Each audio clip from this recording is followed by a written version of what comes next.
Good evening. Welcome to our Kindergarten Parent Information Night, Getting Ready for Kindergarten. We're so excited to welcome you and your children to our Sayreville Public Schools, although many of you may have been here for our Sayreville preschool program, but we're excited to welcome you to our 4 elementary schools. During this program, we're going to have some special people here who will give you some important information about our kindergarten program and some things you can do to prepare your child for the exciting chapter in your child's life and their educational career. I am Marilyn Shediak, Assistant Superintendent of Curriculum and Instruction. Our other guests include Mr. Bob Preston, Principal of Arlith School, Mr. Scott Nuremberger, Principal of Eisenhower School, Mrs. Amy Stuber, Principal of Truman, and Mr. Tim Byrne, Principal of Wilson School. And in addition, Mrs. April Magistro, our Supervisor of Early Childhood Education, is here. Everyone here tonight will tell you about the different aspects of our kindergarten program. Kindergarten, it's not what it used to be. It's very different than when you went to kindergarten. And if you have older children, it is probably very different than it was at that time. Our curriculum is jam-packed, and it includes reading, writing, math, social studies, science, and social skills. In our kindergarten curriculum, as in all our grades, we use the New Jersey Student Learning Standards. These standards are unique to New Jersey. They are challenging, but we do infuse some fun into our day-to-day activities. Your child is going to participate in specials, including library, media, arts, physical education, art, and music. We use something called standard-based grading in our kindergarten through 5th grade program.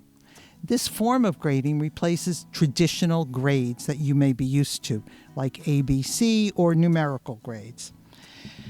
Instead, we use descriptors such as meet standards, exceed standards, approaching standards, and need support. You can find additional information about standards-based grading on the district website, and also when you get to back to school night, our teachers will be explaining that to you in more detail. In Sayreville, we use a concept called looping in kindergarten and 1st grade. This is where your child stays with the same teacher for 2 years during kindergarten and 1st grade. We've been doing this program now for probably about 5 or 6 years, and we found that the teacher becomes very familiar with your child and is able to identify learning styles, strengths, and weaknesses. And in 1st grade, they're able, because they are so familiar with your child, they're able to really start the year off running and just pick up the pace right from the end of kindergarten. And this enables the teacher to better support your child during these really critical educational years. Some of our best teachers work in the kindergarten and 1st grade program. So next, I would like to introduce Mrs. April Magistro, our Supervisor of Early Childhood, who will talk about language arts and mathematics in kindergarten. Hello, my name is April Magistro, and I am the Early Childhood Supervisor. I would like to start off by sharing some information about your child's kindergarten curriculum. Each year, our district expands our language arts resources. Our district utilizes FPC, which is Fonston Pinnell Classroom. FPC is a Heinemann product. In kindergarten, your child will explore all aspects of the alphabet. Sight words will also play an important role in building fluency and reading skills. As the year progresses, teachers will determine reading levels and begin guided reading groups. Reading levels of students are determined using a formal one-on-one assessment tool. While students are meeting in guided groups, the remainder of the class is actively involved in daily 5 activities. These activities or centers include reading responses, word study, and writing. In mathematics, Sayreville utilizes Savvis and Vision. Our math series focuses on a CPA model, which stands for Concrete Pictorial Abstract. This model introduces a concept with manipulatives to create a concrete representation of that concept. Then students will draw using pictures to show their thinking. Teachers will be able to model this concept during back-to-school night for you. Kindergarten students will be exposed to ST Math. which is a digital program that can be used at school and at home. It is a game-based program where students meet Gigi, this little penguin. ST Math helps your child understand math in place of rote math problems. The level of difficulty increases as your child progresses. Teachers receive guidelines in order to support their learners when they struggle. Kindergarten teachers will share more information at orientation and back-to-school night regarding language arts and mathematics. And now I would like to introduce Amy Stuber, the principal of Truman School. Hi, I'm Amy Stuber, the principal of Truman School. I'm going to speak to you about ways you can support your child's education. You are your child's most important teacher. Read to your child every day for 20 minutes. This is one of the single most important things that you can do with your child in order to help your child progress in reading. Modeling reading for your child helps them to become better readers. Practice the letters of the alphabet. Your child will need to recognize each letter, be able to make the sound of the letter, and also write each letter. Your child should practice writing his or her first and last name. Your child will learn many sight words in kindergarten. Hang word cards around your house so that he or she can recognize the words. Limit the amount of TV and video games that your child plays.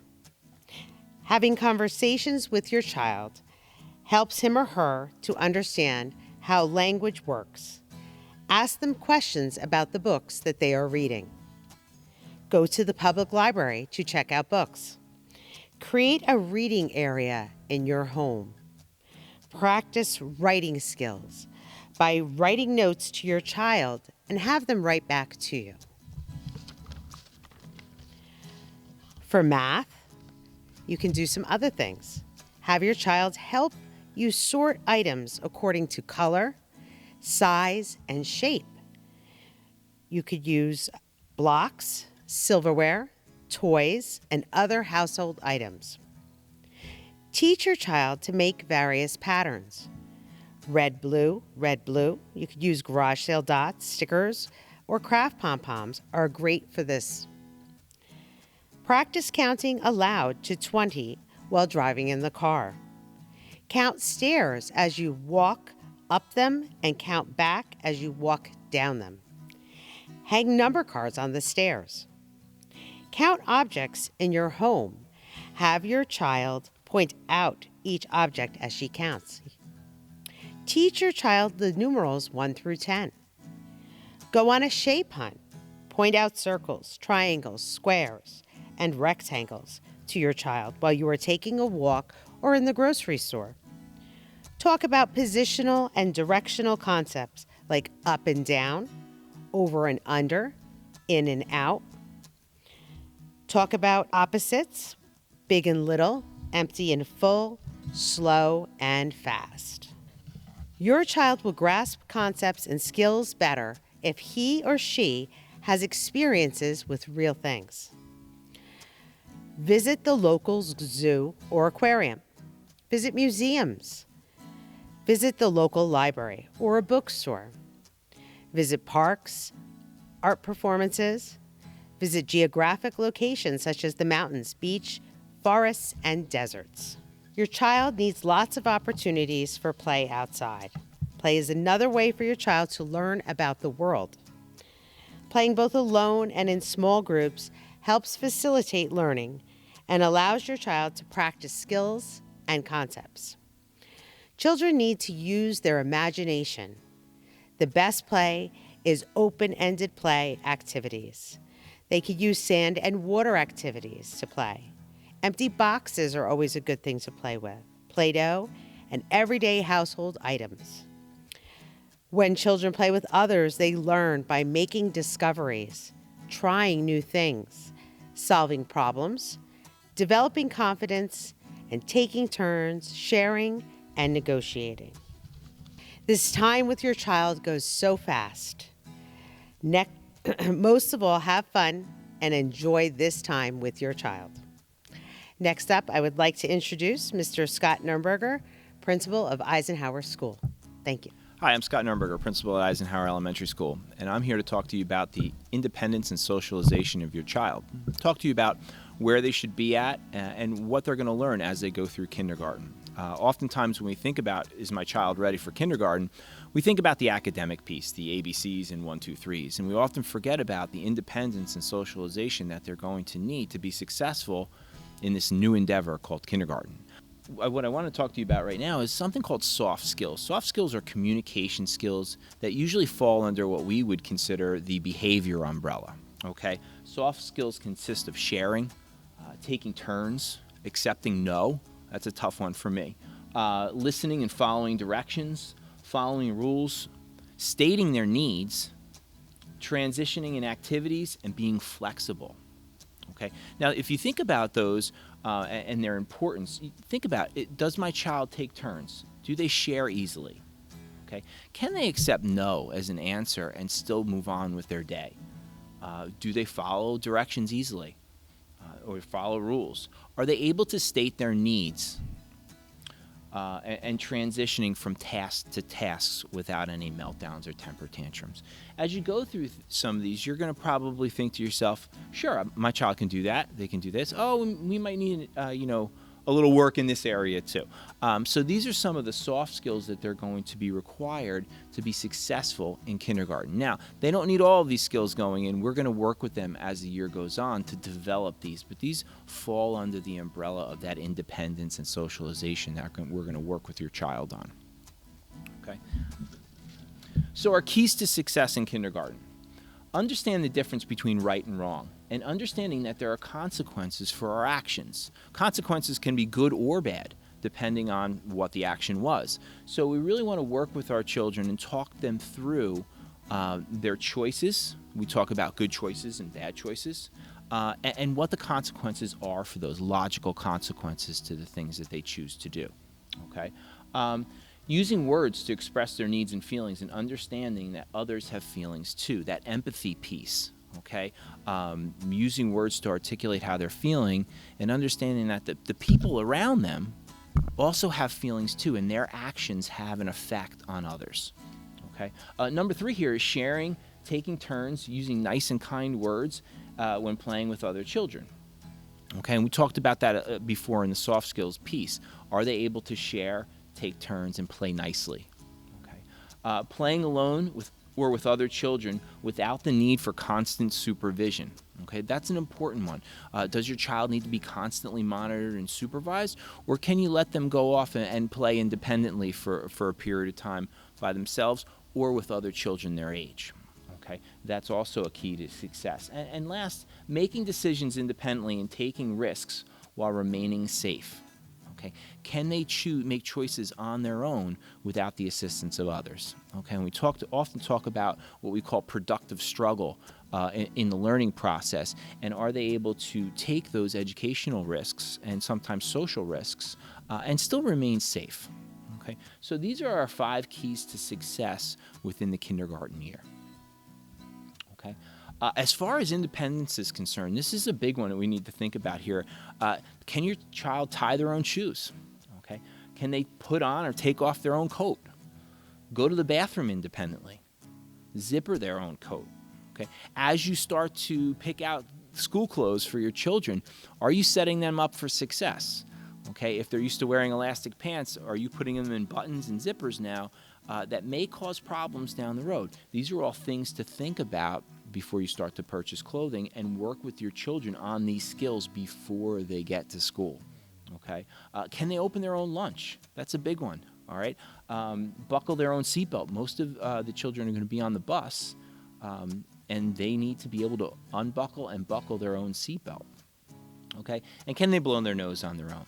Okay, all independent skills that they should be mastering or have mastered prior to September that you should be working with them on, especially over the summer now. Okay. So we want your partnership. Okay, a successful child has support from home, from school, and there's their own piece too of working independently. Like I said, so it's a 3-part: the student, the home, and the school. Okay, so we want your partnership in this, and the journey is just begun. Okay, share with us how and what we do in school affects your child. So if your child comes home and gives you positive feedback or negative feedback, something's affecting them at school, reach out to the teacher. Let them know, hey, so-and-so came home today and felt this way about what happened in school, or felt this way. Oftentimes, children will internalize things and then come home and express them to somebody safe, mom and dad. Let the teacher know the effects of what's going on in school. Sometimes positive, they could be really excited about an accomplishment. Sometimes not so positive, where they're not feeling good about something that may have transpired. So make sure that line of communication is open as far as how your child is internalizing their school day. And the other piece to this too is inform the teacher of things going on at home that may translate into their behavior at school. If they're having a hard time with something at home, give that teacher a heads up that there could be an issue. Maybe they're sad that day. Maybe they're overly excited because they're seeing a family member they haven't seen in a while. Give that teacher a heads up for an explanation as to maybe why behaviors may change throughout the course of days and weeks because of something going on at home. The line of communication is key, and keeping that line open at all times with their teacher is the key to success and partnership throughout schooling.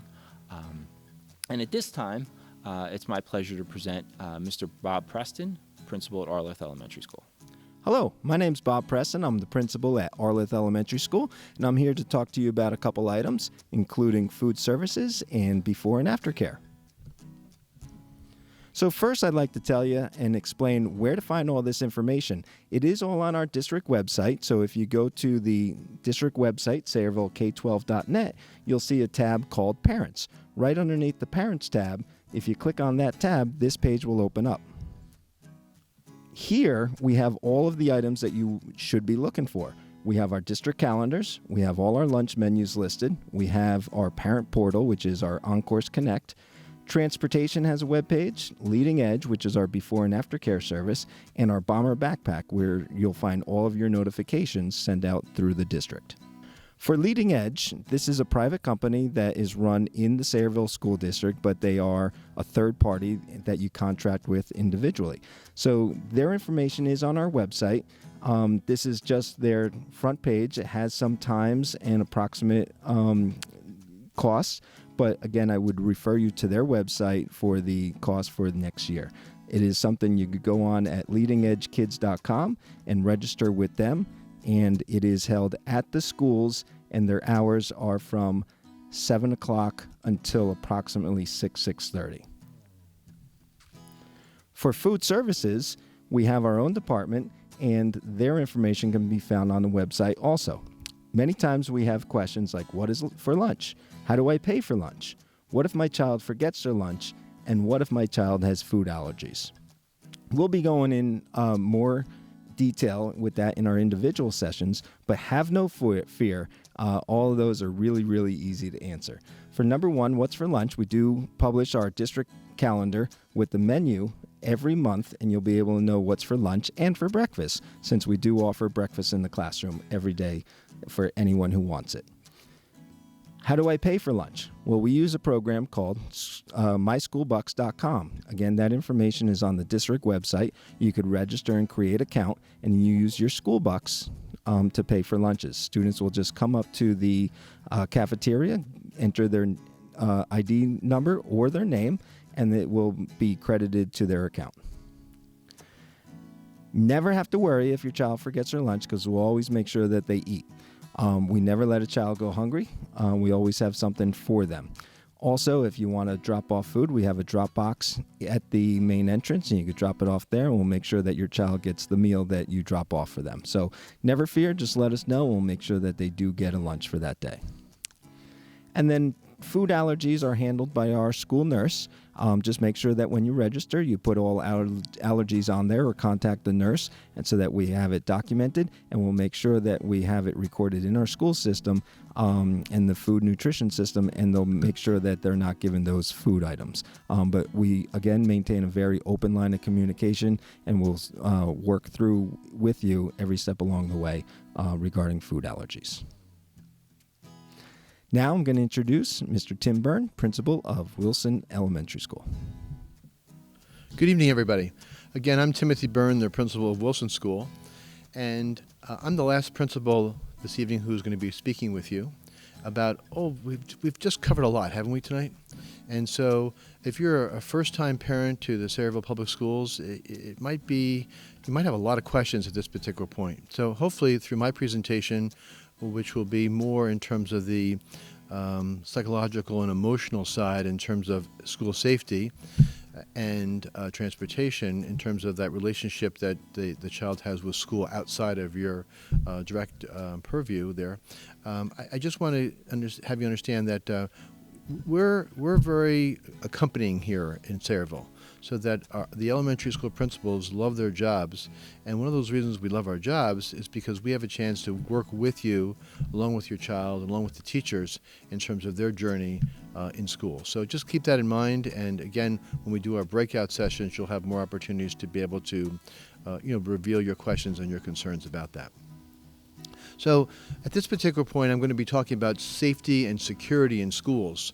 So that obviously is a very, very important issue in our lives today because of all that's gone on in our country, in our world. And so I'm here tonight especially to have you feel comfortable with this and to know that it's the utmost priority for us.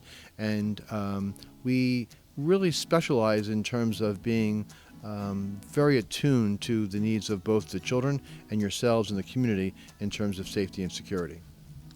So in this regard, I just want to outline for you the types of things that we have available here in our schools. Campus monitors. As it denotes here that every particular school has its unique campus monitor. We have a visitor management system, that is that when you come to school, we're just not going to let you in. You're going to have to identify yourself, and with our new security vestibule systems, there will be a certain protocol you'll need to follow. Now, architecturally, all those security vestibules are different throughout all the elementary schools, but you'll find that the campus monitors are friendly, but please don't understand that when you come through with this visitor management system, we're going to ask you for your ID. We're going to ask you for information. And that's for your child's protection as well as your own. And so please be very cooperative with the campus monitor in that regard, because we're here for you. In that regard, further, we have a system which is called very easily as a Dropbox. It's not the computer program. It's very simply a box. And the purpose of that is that just because you come to school doesn't mean you're going to get into school, even into the security vestibule. Because with the Dropbox, that's a place where you would come, let's say if you had a lunch to bring, or if you had a book that you wanted to get to your child, and the campus monitor will take that all into account in terms of that use of that Dropbox. So don't be offended. We're a very personable district, and we're very personable people. So if you're not used to coming here, you might say, I can't get in here. No, don't take it personally that way. It's just that we're here for everybody's safety, and that's one way that we do that. Furthermore, student pickup forms. Again, that's for the fact that if you are going to be taking your child out early, that you would notify us beforehand. The school principals will tell you about that. So don't be perplexed or looking for a form or something like that, because that's not necessary at this particular point, but that will be outlined to you so that we don't have an unusual situation with someone coming and we're not aware of it. I mentioned before about the security vestibule. They're a very integral part of our security system here, and so that please be aware that we take security very seriously, and I hope that you'll appreciate that in regard to the safety of your own child as well as everybody else who's in the school. Now, I don't want that title to be overwhelming to you or threatening to you or scary to you.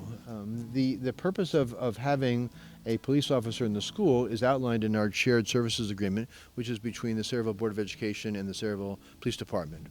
It's for the safety of your child and for the safety of all of us in the school. So primarily, obviously, the focus of the attention of the police officer is security. And that is outlined further with the fact that the security officer will be patrolling the building. So if you drive by and you see the security officer walking around the grounds or see a police car out front, that's because that's just our regular protocol in terms of how we do things. So please don't be alarmed. If you do have a concern, always feel free to call the school office and we can explain the situation to you. Now that also oftentimes lends itself to concerns about drills. The security officer, police officer is there to assist us in the drills because we are required by statute to have fire drills every month and security drills every month. And they would entail different items there in terms of making sure that, again, your child and everybody else is safe and secure here in the Sayreville Public Schools. So recapping that, it's just very important to understand that it might seem it may seem rather tedious or may seem rather tight. We want it to be tight, frankly, because of the fact that we want to make sure that everybody's safe. And again, emotionally, we want to make sure that you feel safe in giving your child to us for the course of the day and the course of the year and the course of their career. And so that's why we are very adamant in terms of our thoughts in that regard. Which actually leads me to the next point, which is a really critical point, especially for our kindergartners. Because of the fact that, in this idyllic scene here of the fall with buses coming through, we have a situation as well that we have some very important safety items again that we need to discuss with you. So in the next slide, I show how we have three main things I really want you to go over with your child before school starts, especially if they're taking the bus, but not necessarily be exclusive of that, and I will explain that. So you will, in the course of time through Encores, learn of the child's bus stop, but you can pretty much guess where it's going to be based upon the present routes that you see with the other children. So the Concourse program is going to outline for you which color the bus is, and please forgive me for sounding, I'm just trying to say this in a way that is comfortable for everybody. If your child's on the red bus, it's not going to be a red bus. It's going to be a yellow bus. All of our buses are yellow. So some people really feel as though, and I get that, I like color myself, but we're not going to send the particular colored bus to your bus stop. All the buses will be yellow, but you'll see a sign outside. Now, especially when school starts, that can get very, very busy because we have different buses coming. But again, when we go through our orientation and we go to our breakout rooms, we'll explain that further to you. So it's not meant to be anxious building for you, but I just do want to understand that for you. This next one's a big one because the fact that our buses are usually like 54-seaters, and that bus is big. And your child may never have been on a vehicle like that before because of the fact that they may have been on a larger vehicle, maybe like an airplane, but when they were on the airplane, they were with you. Here in the bus, that door opens, and lo and behold, that child has to walk up into the seat. We eventually, as the year progresses, will give them assigned seats. You may not go on the bus. You may speak to the bus driver right there at the foot of the stairs outside, but you may not enter the bus. And you can obviously realize that's for everyone's safety. But I do ask you to make sure that you give your child an opportunity to orientate to the fact that a bus will be coming and to point that out. So one thing you might want to do in terms of these safety rules for a bus is that take the child in the car, drive to school. So the child will get used to the surroundings that the child will see, so that when the child eventually gets on the bus, they're going to be so much higher, they may come back to you and say, oh, that was really different when I looked this way. Or ask them at dinner, what was different about the time we took the ride onto the school in the car and when you're riding on the bus. Other big thing about that our children oftentimes have a very hard time adjusting to, which again deals with safety, is the fact that the buses are loud. There are no videos. There are no movies that they can entertain themselves. So that's the sense of preparation ahead of time, which is very important, and I really do encourage you to take part in that. Now, in regard to the very specific safety rules, I'm not going to read all these to you. I'm going to ask you to review these with your child, and it is very important that you review them with your child because, as Mr. Nuremberg mentioned, it's very important that the child be able to independently buckle and unbuckle the seatbelt. That's going to make them feel more secure in this process. So if you will, when I was mentioning before about safety and security, that's one way that you can instill in them a sense of security.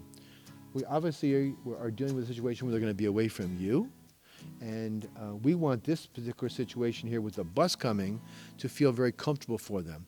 The bus driver is very experienced in terms of dealing with these situations, but again, we want to make sure that your child is safe. So please reinforce with your child the fact that your child is sitting down, not sticking hands out the window, not putting anything out the window, but conforming to these particular issues that we have. All right.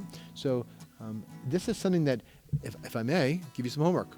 So you can give your child an opportunity to review these things, and so it becomes more of a natural situation rather than a situation where, like, it's a bunch of rules that we're going to check off on a list. This should be a natural situation, the same way they are around your home, the same way they are when excuse me, you take a trip with your family.